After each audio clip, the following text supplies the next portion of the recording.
दोस्तों, एक व्यक्ति होता है जिसका नाम होता है रवि कुमार बिंद। इसकी उम्र की बात करें तो मात्र इसका उम्र 28 साल होता है।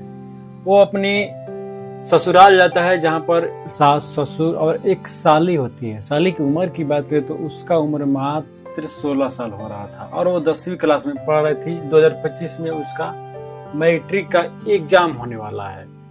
जब वो वहां पर जाता है तो उसके सास ससुर बहुत अच्छे तरीके से खातिरदारी करते हैं, उसको अच्छे से खाना पीना खिलाते हैं, रात को सोने का व्यवस्था लगाते हैं। लेकिन गांव देहात में थोड़ा सा जगह कम होता है, घर छोटा होता है। इसी वजह से जो छोटी वाली साली थी वो और ये जीजा, उसका जीजा एक ही कमरे में सोते हैं और सास ससुर जो होते हैं वो अलग कमरे में सोते हैं।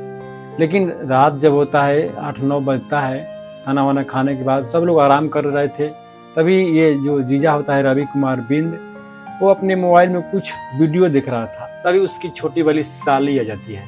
लेकिन मोबाइल के में जो रील देख रहा था, रील देखने के बाद एक जो वीडियो आता है, लेकिन एक वीडियो में कुछ ऐसे सीन था जिसको देख करके रवि कुमार एकदम उत्तेजित हो जाता है, रोमांटिक हो जाता है। और ये जो साली थी, छोटी वाली साली, जिसका उम्र मात्र 16 साल था, ये देख करके शर्मा जाती है। इसके बाद कुछ ऐसा सीन होता है इस कहानी में कि कहानी सिर्फ उल्टा पलटा पड़ जाता है और सुनने वाले भी कहते हैं कि ये क्या हो गया। तो आगे बढ़ने से पहले आपसे थोड़ा सा रिक्वेस्ट है कि चैनल को सब्सक्राइब कर दीजिए, वीडियो को लाइक कर दीजिए। मैं हूं आपका दोस्त आनंद कुमार। कमेंट में अपनी बातें अवश्य लिखेंगे। आगे आने वाली कहानी में आप सभी का नाम भी उस कहानी में बताया जाएगा।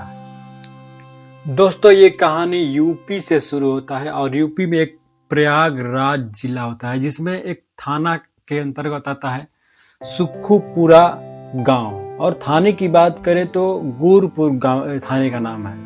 यहाँ के रहने वाला रवि कुमार बिंद, जिसके पिता के नाम के बारे में बात करें तो मुन्ना लाल बिंद था।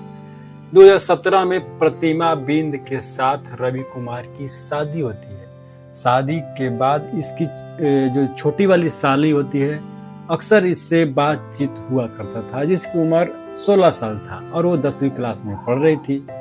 रवि कुमार की बात करें तो वो काफी अच्छा खासा पैसा कमा रहा था, क्योंकि वो महाराष्ट्र के कोल्हापुर में एक फैक्ट्री होता है और फैक्ट्री के अंतर्गत वहां पर एक ठेकेदारी का काम करता है। वहाँ पर लोहा का आदान प्रदान करता है कंपनियों में। ढेर सारी वहाँ पर कंपनियां होती हैं जिसमें लोहा सप्लायर का ये काम करता है। और ठेकेदार होने के कारण इसको जो है अच्छा खासा पैसा आमदनी हो रहा था। वो अच्छी खासी जो पैसे होते हैं घर पर भेजते हैं, अपने रिश्तेदारों को, सास ससुर को भी मदद करता था आर्थिक रूप से।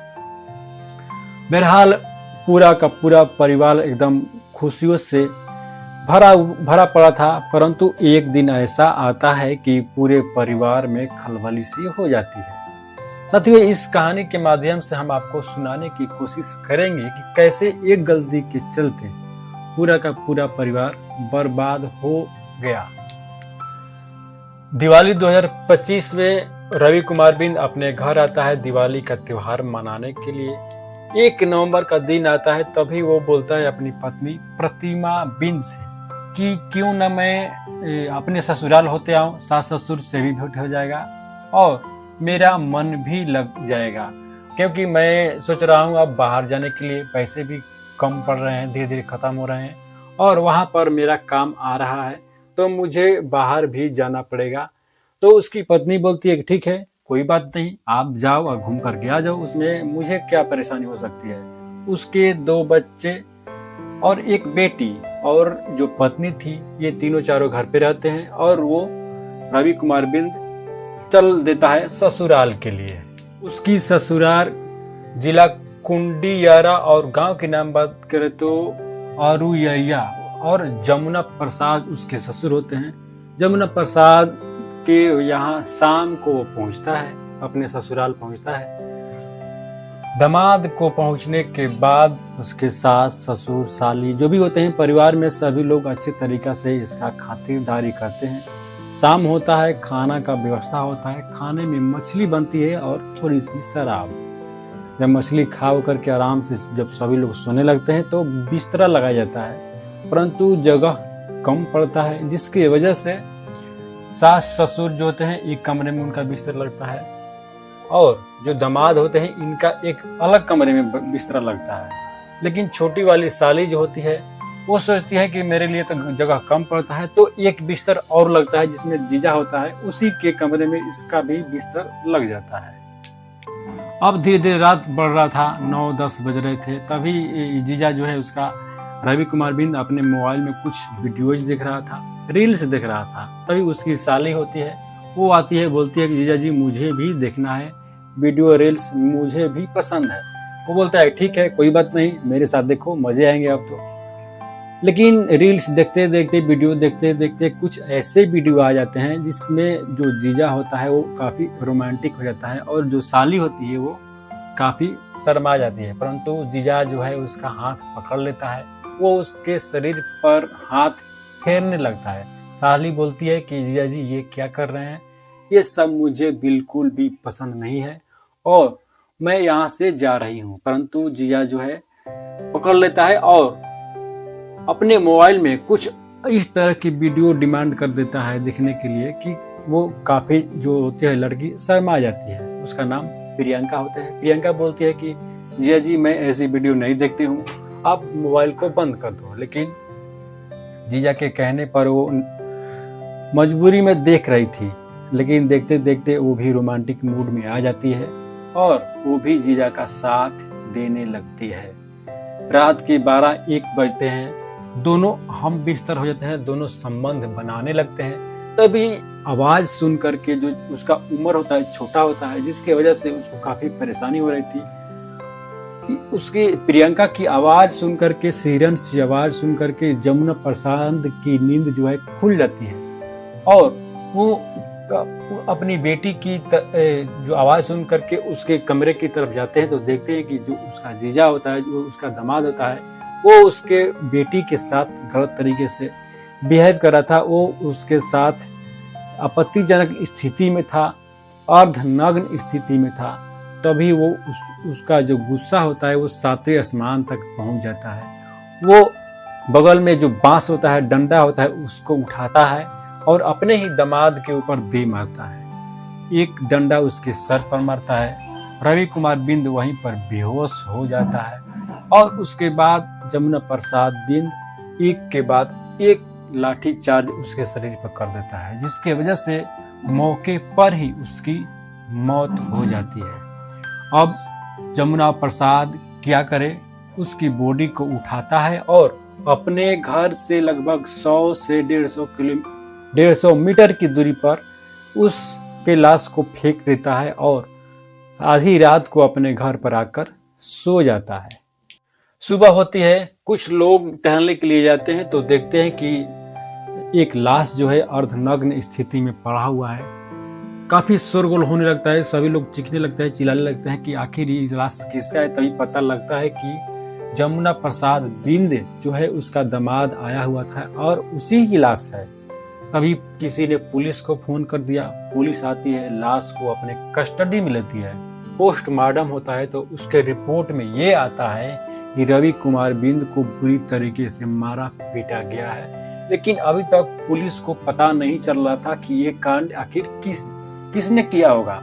इधर रवि कुमार बिंद की पत्नी और तीनों बच्चे तड़प तड़प कर रो रहे थे, दोनों बेहाल हो रहे थे। इधर प्रियंका जो है वो भी रो रही थी कि मेरे चलते मेरे जीजा जी का हत्या हो गया और मैं किसी को क्या मुंह दिखाऊंगी, और तो और मैं अपनी बहन को क्या मुंह दिखाऊंगी। दोनों तीनों बच्चे अब किसके सहारे रहेंगे।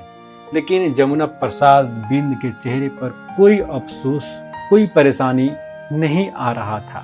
वो पुलिस से बार बार यही रिक्वेस्ट कर रहा था, जो भी कातिल हो उसको छोड़ा नहीं जाएगा, उसको पकड़ लिया जाएगा। इधर जमुना प्रसाद बिंद जो है वो ढकोसला बनाता है, दिखावा करता है कि जब तक से अपराधी पकड़ा नहीं जाएगा मैं इस बॉडी का अंतिम संस्कार नहीं होने दूंगा। तभी पुलिस प्रेशर में आती है और घर के सभी लोगों का मोबाइल जो नंबर होता है सबको ट्रेस करना शुरू करता है, सबके जो लोकेशन होता है उसको ट्रैक करता है, सबका कॉल डिटेल होता है उसको निकालता है। तभी शक के दायरे में जमुना प्रसाद बिंद को पुलिस उठाती है और पूछताछ करती है। जब पुलिस पूछताछ करती है तो जमुना प्रसाद बिंद इधर उधर की बातें बताता है, पुलिस को गुमराह करने की कोशिश करता है, परंतु क्रिमिनल कितना भी बड़ा हो पुलिस के गिरफ्त से बाहर नहीं हो सकता। अंत में जमुना प्रसाद बिंद पुलिस को सच्ची सच्ची सारी बातें बताने लगता है और बोलता है कि साहब मैं क्या करता, मेरी आंखों के सामने ही मेरी छोटी वाली बेटी के साथ मेरा दामाद दुष्कर्म कर रहा था। मेरी बेटी माना कर रही थी, फिर भी उसके साथ ये जबरदस्ती कर रहा था। अब मैं इसको क्या करता? मेरे आंखों के सामने मेरी बेटी को कोई बलात्कार करे तो मैं भला बर्दाश्त कैसे कर सकता हूँ? लेकिन उसको ये समझ में नहीं आया उस टाइम की एक और बेटी है जिसके साथ उसने उसका विवाह किया था, उसका क्या होगा? अगर उसको जान से नहीं मारता, कोई और सजा देता तो चल बन जाता, परंतु उसने हत्या कर दिया और अपने ही बेटी की मांग का सिंदूर अपने ही हाथों उजाड़ दिया। यानी कि ये कहा जाए हत्यारा तो हुआ ही और अपने बेटी का भी जो सुहाग होता है उसको भी उजाड़ दिया। जो रवि कुमार ने तो गलती किया ही किया था, परंतु दो हाथ ताली जो है एक हाथ से नहीं बचती है। प्रियंका का भी कहीं ना कहीं गलती हुआ ही होगा। जमुना प्रसाद बिंद को दोनों तरफ की बातें सुननी चाहिए थी। यहाँ पर उसे घोर गलती हुआ है। यहाँ पर उसको सोचना समझना चाहिए था कि आखिर अब अगला स्टेप हमको क्या उठाना चाहिए, परंतु उसने गुस्से में अपने ही दामाद का हत्या कर दिया। अब तीनों बच्चों का देख रेख कौन करेगा? उनका आगे का भविष्य क्या होगा ये तो भविष्य ही बताएगा। अब प्रियंका ये सोच रही थी कि मैं तो कहीं की नहीं रही, मैं तो घर की भी नहीं रही और घाट की भी नहीं रही। मैं अपनी बहन को अपना मुंह कैसे दिखाऊंगी? अब मैं करूँ तो क्या करूँ? फिलहाल इस कहानी के माध्यम से आपको कैसा लगा कि ये कहानी आखिर आपको कैसा लगा? कमेंट के माध्यम से आप हमें अवश्य बताएंगे और अपनी नाम कमेंट में अवश्य लिखेंगे। मिलते हैं अगले वीडियो में किसी नए रोमांटिक कहानी के साथ। और ये जो हमने कहानी सुनाई वो जो यूपी की प्रयागराज की है। मिलते हैं अगले किसी और क्राइम वीडियो के साथ, तब तक के लिए जय हिंद।